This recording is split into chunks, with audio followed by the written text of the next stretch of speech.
Para tomar decisiones en su empresa y en su economía personal, es necesario saber de pesos y centavos. Información con interés.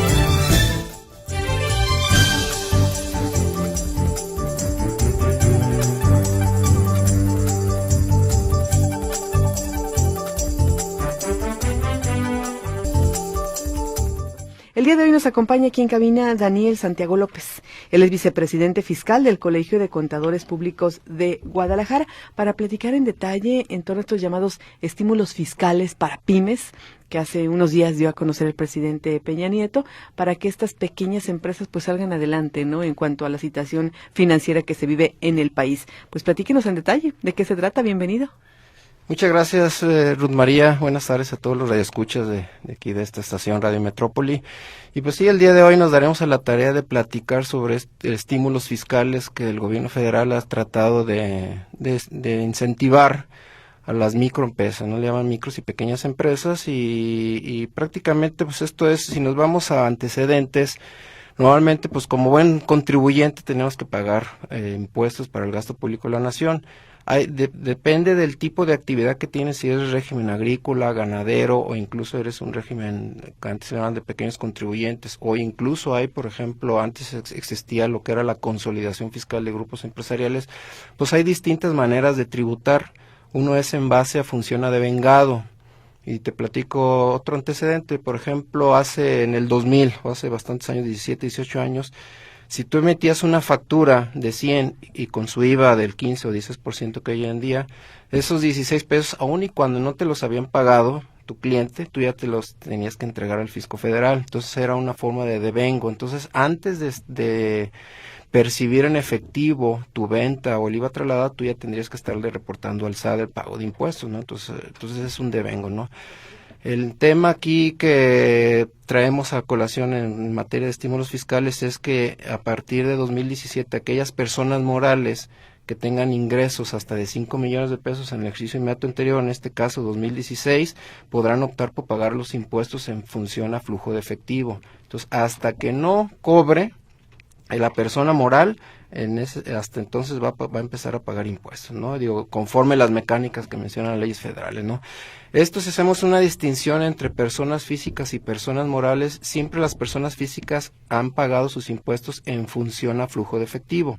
O sea, ahí no hay cambio. Personas físicas también, el problema era con personas morales, ¿no? Las personas morales, una SADCB, una sociedad de responsabilidad limitada, los distintos tipos de sociedades mercantiles, pagaban como regla general en función al devengo, ¿no? Entonces, aun y cuando no percibían la cobranza de sus ventas, pues ya tenían que estar pagando. Al momento de hacer la factura, ellos pagaban.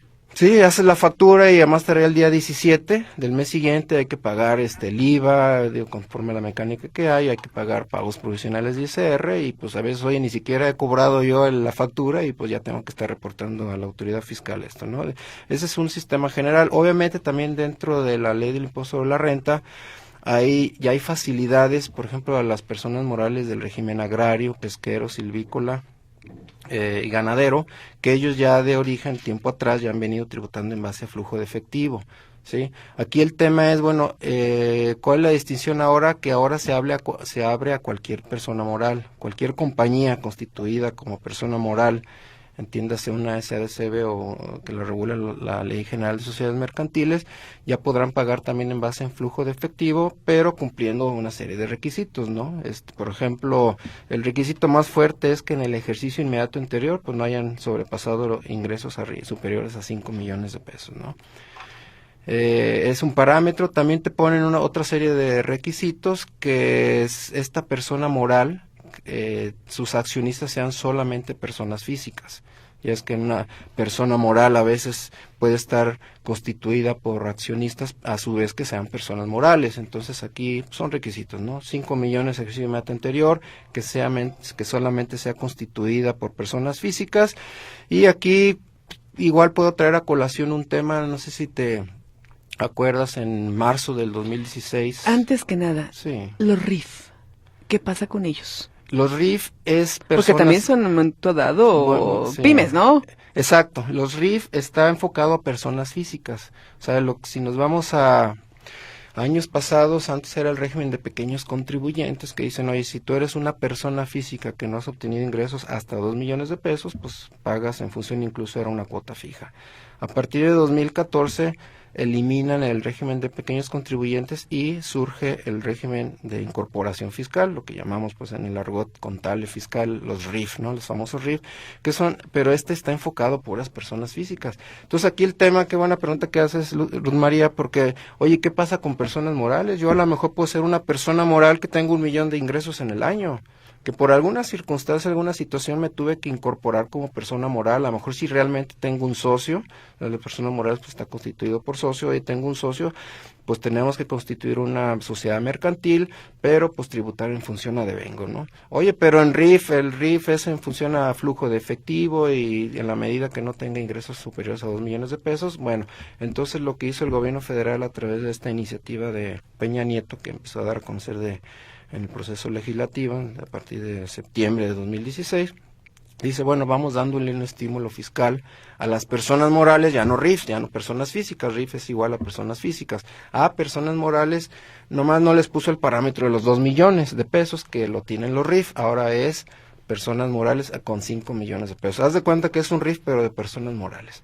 Y parámetro distinto, 2 millones personas físicas, llámese RIF, y personas morales, 5 millones de pesos. Es a partir de este año, a 2017, no del ejercicio anterior. No, a partir de 2017. De 2017. Es un estímulo fiscal que está incorporando el proceso legislativo, lo incorporaron en la ley de impuesto a la renta como parte de un estímulo fiscal que se está otorgando a las personas morales que cumplan la serie de requisitos que te había estado ¿Este flujo mencionando, tiene ¿no? que ser depositado o por transferencia con cheque o nada tiene que ver? Sí, de hecho sí hay reglas específicas. ¿A qué le llamas efectivamente cobrado o percibido, sí, no? Claro. Entonces la ley, bueno, pues sí establece que debe ser, a lo mejor a mí me piden un cheque, ya lo tengo en mi mano y ya estoy contento de que ya me pagaron, pero pues puedo ir al banco y a lo mejor me bota el cheque, ¿no? Entonces eso pues se considera efectivamente percibido en el momento en que ya ingresó a tu cuenta bancaria. Obviamente si son transferencias bancarias, pues desde que hace la transferencia a tu cliente hacia tus cuentas bancarias, pues desde el momento en que cae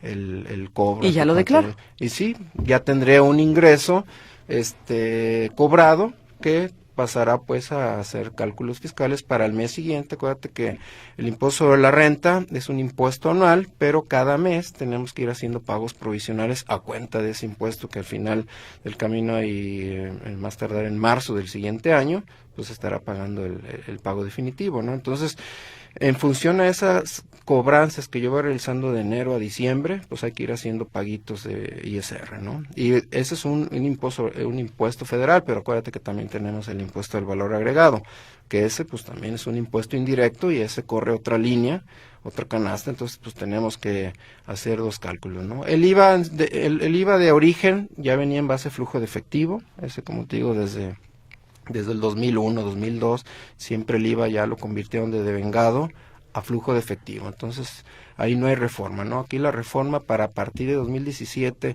que el gobierno federal lo llamó un estímulo fiscal a este tipo de personas morales que tienen ingresos inferiores a 5 millones de pesos, es su impuesto sobre la renta, ¿no? Entonces ya tributarán el pago del 30% sobre su utilidad en función a lo que efectivamente cobre de mis ventas. Y también, obviamente, como todo pago de impuestos, pues el pago de impuestos va en función a una utilidad.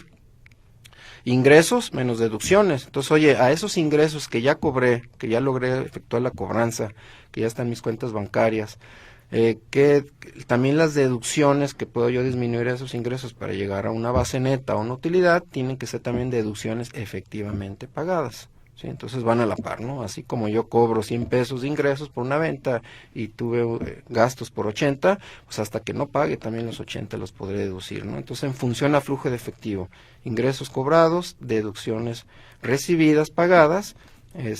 También si yo pido un cheque hablando de gastos hasta que mi proveedor no lo cambie o no lo cobre en su cuenta bancaria, en ese momento se considera efectivamente pagado, ¿no? Entonces también... ¿Tiene que avisarme el proveedor? ¿O desde que yo se lo envío pues, ya se...? Pues yo lo checas en tus cuentas bancarias, ¿no? Desde que ya te lo están descontando ahí de tu estado de cuenta. ¿Se podría dar el caso de que en algún mes una pyme, por ejemplo, no tuviera ni ingresos ni egresos?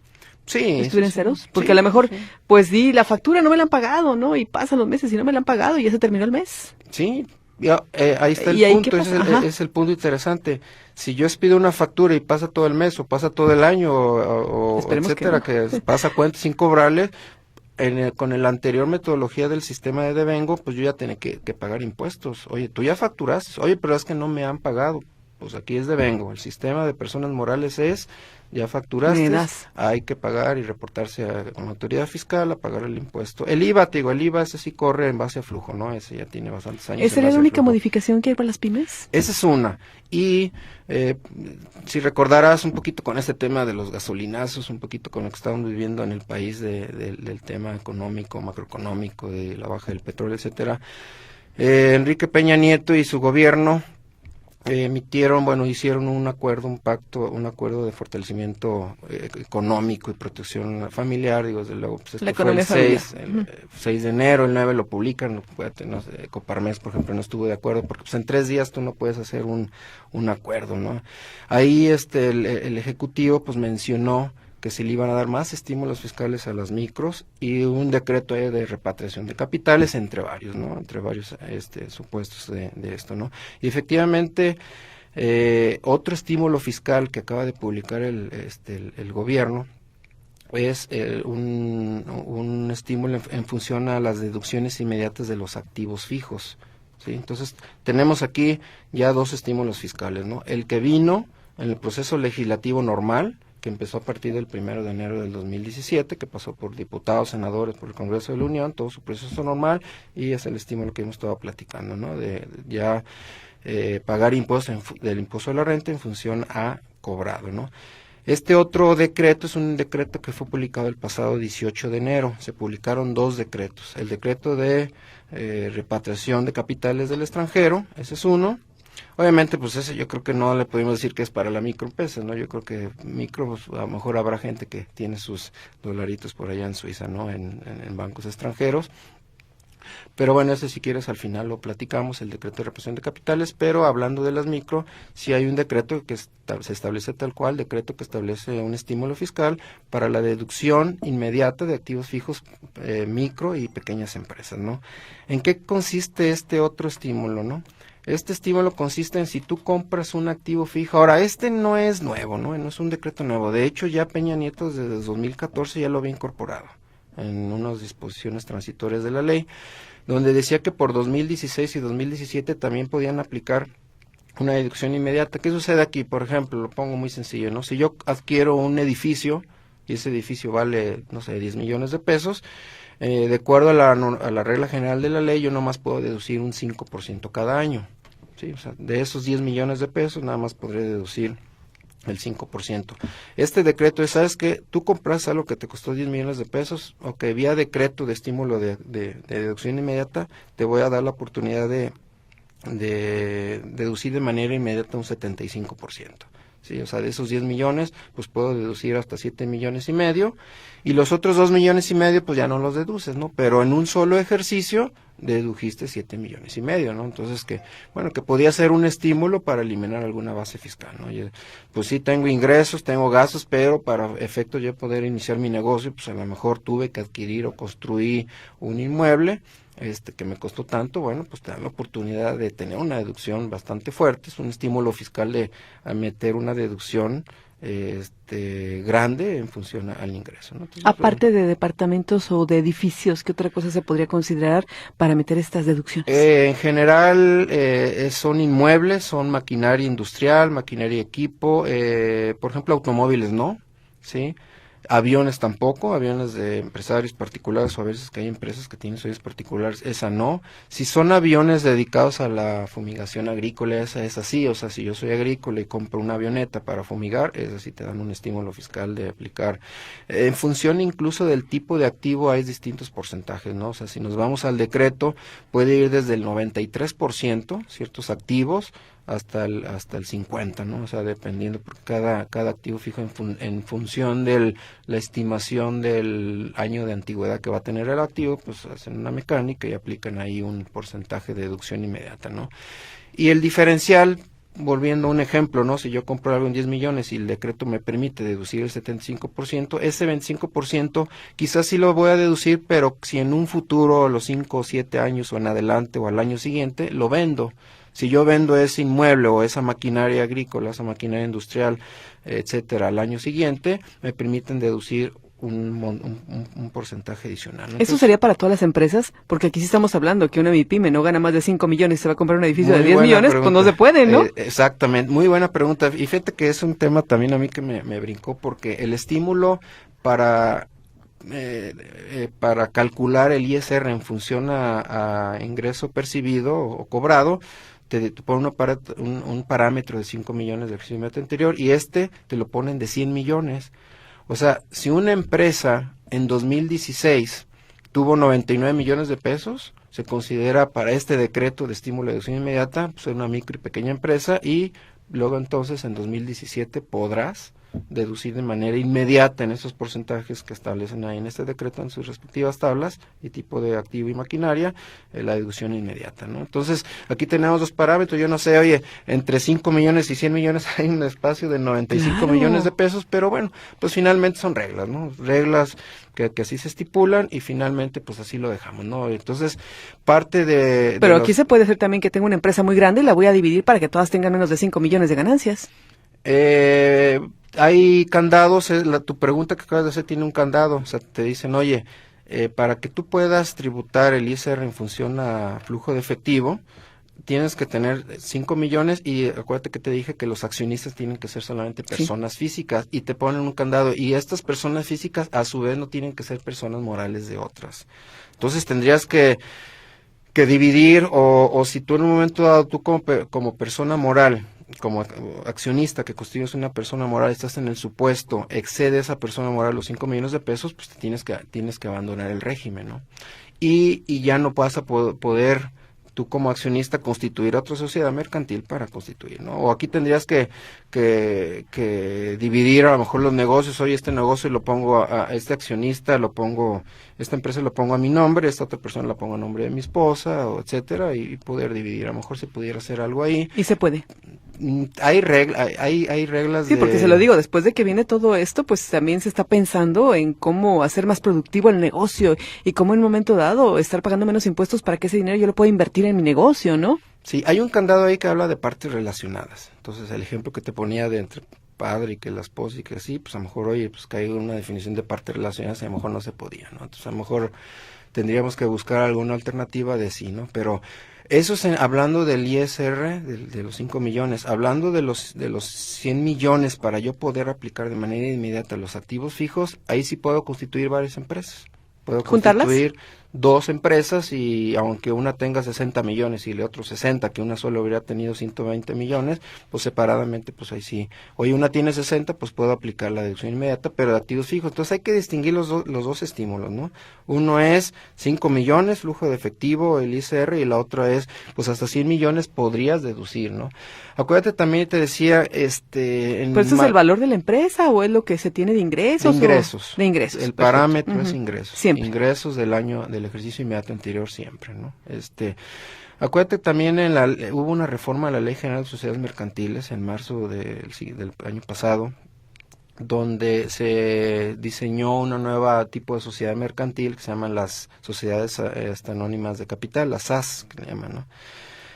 Sociedades anónimas simplificadas, de acciones simplificadas, SAS. Estas, por primera vez ya se pueden que las personas morales tengan un solo accionista.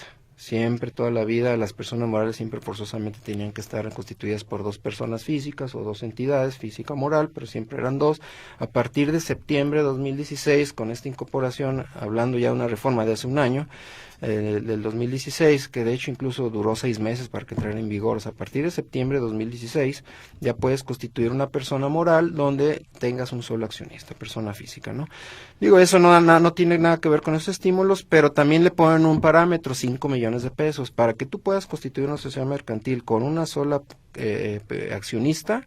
Tienes que tener ingresos hasta de 5 millones de pesos. Entonces, si nos damos de la mano, bueno, pues yo puedo constituir una SAS, una sociedad de acciones simplificadas, hasta 5 millones de pesos. Y luego, me voy al estímulo fiscal que acaba de publicar en a partir de 2017 de los 5 millones, bueno, pues yo puedo constituir de manera inmediata, supuestamente el estímulo también de la rapidez de constituir una sociedad mercantil, ¿no? También acuérdate que tenemos bastantes dolores de cabeza para poder constituir una sociedad mercantil, ¿no? Tú a otros países, a lo mejor en un día, 2 días constituyes toda una sociedad, ¿no? Aquí, pues desafortunadamente, a lo mejor también por actuación indebida de otros contribuyentes, de otro tipo de personas, pues el gobierno pues implementa y diseña controles y eso a veces hace un poquito tortuoso el incorporar, el constituir una sociedad. Somos muy hábiles los mercantil. mexicanos, ¿eh? Pues sí. Está esa sociedad mercantil, la puedo constituir y supuestamente en un día tiene que estar constituida, ¿no? Digo, si me meto ahí a hablar un poquito de la SAS, esa tú vas a Secretaría de Economía y supuestamente en un día, ¿no? Pero en la práctica lo ves y yo creo que en un día no constituyes una sociedad mercantil, pero bueno, lo dejo en la parte teórica, ¿no? En la intención de esta reforma a la legislación. Entonces, bueno, tengo la SAS, tengo este estímulo fiscal que hablo de los 5 millones de pesos y tengo también el estímulo fiscal de deducir de manera inmediata la adquisición de activos fijos, ¿no? Obviamente activos fijos que tengan que tener relación con la actividad del negocio, ¿no? O sea, como todo ley del impuesto de la renta, pues solamente puedes deducir el gasto que sea estrictamente indispensable para la obtención de los ingresos, ¿no? Entonces no puedes así como, pues compro un departamento, ¿no? O compro mi casa y esa la deduzco en la persona moral, ¿no? Pues tienen que ser gastos o activos fijos que tengan que ver con el ingreso que estás generando, ¿no? Perfecto, entonces es importante. Ahora platíquenos de la otra, la que viene para que los capitales que están fuera de México regresen al país. ¿Qué estímulos hay? Mira, es un estímulo, pues prácticamente para repatriar el capital extranjero que está fuera del país. Como bien recordarás, pues hay bastante flujo, bastante dinero que está fuera del país. Ahorita con la presión política que tenemos, el sistema macroeconómico que estamos viviendo actualmente, pues la idea que se tiene es pues que se vengan acá el capital, ¿no? O sea, ¿qué está haciendo el capital fuera en Suiza, en Estados Unidos, en distintas partes del mundo? Bueno, tráiganlo para acá, inviértanlo, ¿sí? Obviamente ese flujo de capital que está en el extranjero, quizás pudiéramos decir que a lo mejor no ha pagado impuestos, ¿verdad? O sea, aquí tendríamos que vigilar muy bien que este capital que está en el extranjero no tenga que ser un capital pues mal habido, ¿no? O sea, mal habido me refiero pues a cuestiones de fuentes de narcotráfico, de algún tipo de situación, de lavado de dinero, etcétera. Entonces sí es un tema de que a lo mejor, bueno, sí tengo yo dinero ahí, mandé dinero al extranjero, los intereses que se han generado allá en el extranjero, la fluctuación cambiaria, acuérdate aquí que hay un tema muy importante, la fluctuación cambiaria, si yo tenía $1 que metía a bancos extranjeros a 13 pesos y ahorita tengo ese mismo dólar y ya está a 21 pesos, pues tengo una fluctuación de 9, 7, 8 pesos, ¿no? Esos 8 pesos pues es una ganancia aquí en México. Entonces hay bastante capital en el extranjero que no han pagado impuestos aquí, ¿no? También recordemos en la tributación aquí en México es sobre ingresos mundiales. Si yo soy una persona física que vivo en México y tengo ingresos fuera del país, la ley del impuesto a la renta me obliga a acumular de manera global, mundial, todos mis ingresos. Y oye, pues yo tengo inversiones en Alemania, en Japón, en Estados Unidos, en Canadá, pues todo lo que ganes tienes que pagar impuestos ahí, ¿no? Hay otros regímenes de tributación que son territoriales, ¿no? Aunque sea yo mexicano, no tengo que tributar aquí. Porque si vivo en Alemania, por ejemplo. Si físicamente estás en Alemania, podemos decir que no tienes que contribuir al gasto público de la nación porque estás en Alemania y adquiriste la residencia fiscal de la Alemania. Pero el caso de que si vives en México y tienes ingresos fuera del país, imagínate el ejemplo que dices, yo estuve en Alemania y compré una casa, me vine a México, extrañé mucho mi país, me regresé a México y ya nuevamente como mexicano pues me puse el sombrero y ya soy todo un mexicano aquí que empecé a generar nuevamente riquezas en México, ya soy contribuyente nuevamente en México, pero la casa que compré en Alemania pues a lo mejor no la vendo, la dejo como inversión porque a lo mejor dentro de 10 años voy a regresar a Alemania y a lo mejor esa casa pues la puedo rentar allá en euros y voy a tener un ingreso de de rentas de una casa habitación que estoy ¿Y tengo que rentando en tributar Alemania. aquí la casa que tengo allá? Sí, el ingreso que si yo cobro allá 1,000 euros a una familia que me la rentó, esos 1,000 euros me los tengo que traer en México, tengo que pagar el impuesto aquí a la tasa de la tarifa de las personas físicas, que puede ir desde el 3 hasta el 35%. ¿Es el caso, por ejemplo, también de Estados Unidos? También Porque hay muchos eso, connacionales que tienen allá su casita. también. Que a lo mejor regresan acá, tienen que tributar acá lo que compraron allá. Sí, sí, sí. Todo ingreso que perciban de fuente de riqueza fuera de territorio nacional, hay que venir a declararlo, ¿no? Entonces, bajo ese ejemplo que mencionamos ahorita, pues también a lo mejor esa renta de Alemania, pues dije, pues yo mejor abro mi cuenta bancaria en Alemania y mejor guardo Que ya me lo depositen. mis Ujú. euros allá. Le digo a mi familia, ¿sabes qué? Deposítame la tal cuenta y ya me depositan. Yo me vengo a México, me pongo a trabajar aquí en México y aquí a lo mejor estoy pagando bien mis impuestos en función a mis sueldos o arrendamientos que tuviera aquí o mi empresa o mi actividad empresarial, o si soy RIF, pues estaré yo cumpliendo con mis obligaciones fiscales. Yo diría, bueno, pues al cabo que la autoridad detecte que gané 1,000 euros por allá en Alemania y están en el banco alemán, yo creo que va a ser muy difícil y entonces hay mucha gente pues que en un momento dado a lo mejor no ha pagado impuestos, a lo mejor pues también por desconocimiento, ¿no? De la ley, ¿no? Lo pueden requerir. Sí, el SAT, ahora, aquí viene algo muy importante. Si hay convenios y acuerdos entre los bancos mundiales y México. Exactamente, de acuerdo a la globalización, a los acuerdos de intercambios de información, ya los sistemas bancarios de un país están pasando información de otro, ¿no? Acordémonos también en el tema de Obama, que diseñó lo que es el FATCA, ¿no? El FATCA es un acuerdo que se hizo donde le está pidiendo el gobierno americano a todos los bancos, la mayoría de los bancos mundiales, que me informen dónde mis ciudadanos americanos tienen cuentas bancarias, ¿no? ¿Por qué? Porque también los americanos, ellos tributan de manera curiosa por ciudadanía. El simple hecho de ser americano, toda la vida tienen que pagar en Estados Unidos. Aún y cuando se vayan a Alemania a vivir, tienen que seguir, los jala pues una tributación de ciudadanía, ¿no? Entonces aquí, dice México, está bien, Estados Unidos, yo te informo de todos mis extranjeros que están aquí en México, en Ajijic, en Chapala, todos los extranjeros que viven aquí, yo a través de este FATCA, de este acuerdo de información de intercambio de información, cuentas bancarias entre ciudadanos americanos, te voy a pasar la información, pero tú también pasas la información de todos los mexicanos que tienen cuentas bancarias abiertas en los Estados Unidos, y infórmame también quiénes son, ¿no? Entonces, pues hay un acuerdo de intercambio de información, ¿no? Estos son modelos que se han estado implementando ya a nivel mundial. Pues ahí también hay un tema, pues si nos metemos un poco más a temas más internacionales, pues ya también, como hay planeaciones fiscales internacionales, pues ya también todos los países están poniendo de acuerdo para diseñar reglas de poder eliminar tributaciones en paraísos fiscales, etcétera, o que simplemente lo que pide cada gobierno es que los impuestos se paguen en función a donde se obtiene la riqueza, ¿no? En el país donde provenga, ¿no? Tenemos llamadas a través de WhatsApp, las contestamos directamente porque el tiempo se nos terminó. Le agradezco mucho al vicepresidente fiscal del Colegio de Contadores Públicos de Guadalajara por haber estado con nosotros el día de hoy, y yo espero que sus centavos se conviertan en pesos.